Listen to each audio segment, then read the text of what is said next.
Welcome back. Welcome to our new digs. Nia and I are in a small apartment here in Nashville. It's nice to get away from the house. But let's dive right into it. So jobless claims fell below 1 million for the first time since March. And the stock market kind of was down, 20 basis points today on the S&P. 29 basis points or 20 basis points to 33.73. And, we're kind of still hanging around all time, or I guess since COVID highs, which is, I think we've been here for a while. We've been making sort of since COVID highs for a while now.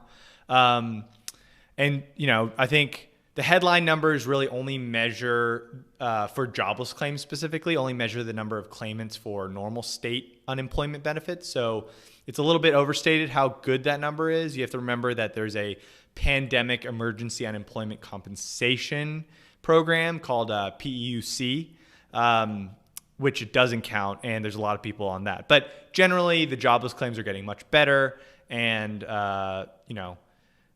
there still is not consensus in Congress, in the U.S. Congress. I know we have international watchers around about continuing the stimulus checks and continuing kind of the income support for everyone. So we'll see where that goes, right? So I think that to me is kind of a big risk on the horizon if Congress can't get on the same page with stimulus and that all runs out, and you have a bunch of folks that don't have jobs. They haven't been looking for jobs. They've been getting these like extra enhanced benefits, and they find themselves jobless with no stimulus or no like jobs income support. Then I think consumer demand kind of dries up as well, and some of the e-commerce that's been kind of supporting a bunch of these companies and corporate earnings might dry up as well. So that's kind of one thing on the horizon that could be a negative headwind for the stock market. I think on the other hand, we continue to be in an environment where money supply is increasing. We're printing money. One thing that I'm increasingly worried about is the value of our dollar and inflation, and inflation can rear its ugly head in a lot of different ways. It can be, inflation of goods and services, like on a kind of basic level, or it can really be kind of financial asset inflation. I think that those are kind of two opposing forces in terms of, am I long equities and financial assets and risk on assets, or am I on risk off assets and cash, right? So I'll take this moment to announce, and I'll announce it on my Instagram, that finally rolled out what I'm calling for now the ROIC big board. So for those of you that are ROIC members, go on the website. We actually have a new page that has a little pie chart of my target asset allocations, and then I'm going to build out a list of stocks that I really like, stocks that are in the weighting that I think are good companies, just overpriced, Tesla, and stocks I hate. So there's that, and then real estate stuff, and that's going to be the big board. I guess I copied Mel Kiper's big board name, but we'll come up with a better name for it. I don't know. Suggestions needed. So I guess when I'm thinking about it, and again, you guys have full access on the website and you can go check it out, but I'll talk about it a little bit here. It's I'm about, the target allocation really is 55% equities. And I do think equities themselves and strong growth stocks in companies that are well capitalized and have a lot of advantages and will compound capital in the future. That's itself a hedge against inflation, right? But I am looking at this near-term risk if these enhanced benefits go out or kind of stop and consumer spending stops, then obviously stock market is not going to do well because earnings will go down. But, we'll see, right? So if consumer spending goes down, so we'll add dollars when we know like Facebook and Google make a lot of money on ad dollars, or e-commerce companies make a bunch of money on right. Shopify, overpriced.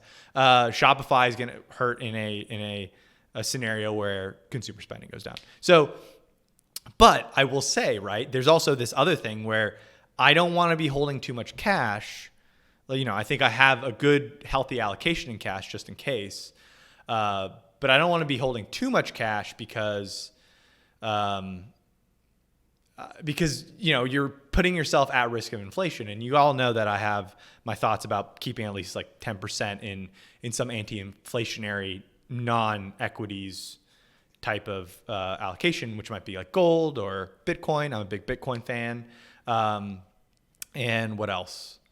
Yeah, and then I do, obviously you all know I have a extremely healthy allocation to real estate, and that leads me into telling you about Fundrise, right? And partnering with Fundrise as a Row community. I think if you don't want to go through the hassle of owning your own rental real estate like I do, right? Like it's a lot of work. Fundrise really offers you great allocation to private real estate across the Smile states, across healthy markets that I think are really good, with a dedicated kind of private equity team behind them, offering, at least historically, it looks like they've offered really great returns, like 8 to 12%.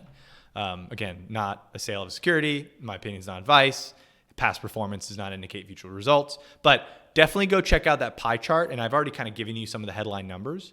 And, for those of you that tune in, the capital compounders I keep pounding the table over. It's like Amazon, Microsoft, all these companies.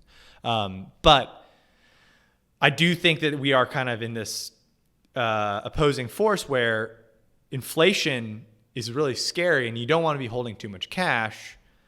But you also don't want to be all equities and fully allocated in case, we are running off a cliff with some of these policies and the running out of enhanced benefits and consumer spending. A couple other things I read in I feel like I'm off frame here. Yeah, I was going to tell you to scooch over, so this way? barely. To the right. Okay. This is the first time we are doing this setup. Hopefully you like it. Okay, cool. So a couple other things I read today were the value gap between rates and other asset classes remain pretty wide. Risk on assets are holding up. This is all from institutional research reports. Let's see. Yeah, and so a lot of the I guess to sum it up, I think the research reports that I'm reading is that there still is some juice to risk on assets to go up in the short term. And, there's some opinions about being short the US 10-year, which is just interesting. I'm not a fixed income trader, so I'm not going to dive too deeply into that. And again, liquidity is everywhere, but how is the real economy? I don't know. It seems unhealthy, and I think we're kind of stuck in this making new highs in relation to everything else in equities for the near future, unless things really crumble and corporate earnings really crumble. Another way I'd also posit this run up in equities is I wonder how much equities have risen, or is it how much has the US dollar's purchasing power denoted in US equities fallen, right? So, right, I mean, they're kind of two sides of the same coin, right? I mean, you're saying the same thing, but what really is the overlying story? Is it that corporates are that much more attractive to own, or is it that dollars are so much less attractive to own? And so that's why if you see that pie chart, like target allocations like 50 to 55% equities, I like that right now. I like cash for how quick you can purchase equities if we see kind of a correction in the market. But I also don't want to hold too much in cash because you know, you're kind of losing money every day if we keep printing money. So that's why I really like real estate. It's kind of the best of both worlds. You get great kind of you get a great dividend or cash flow yield. You get great price appreciation, which in turn is a anti-inflationary asset that you're holding. The problem with real estate is that it's not super liquid, right? And that's why I like owning 10% in whatever Bitcoin or gold, because that gives me some flex to my overall portfolio asset allocation to convert those liquid assets, whether it be GLD. I mean, most of us are not owning gold bullion, right? It's just really hard where you're going to store it.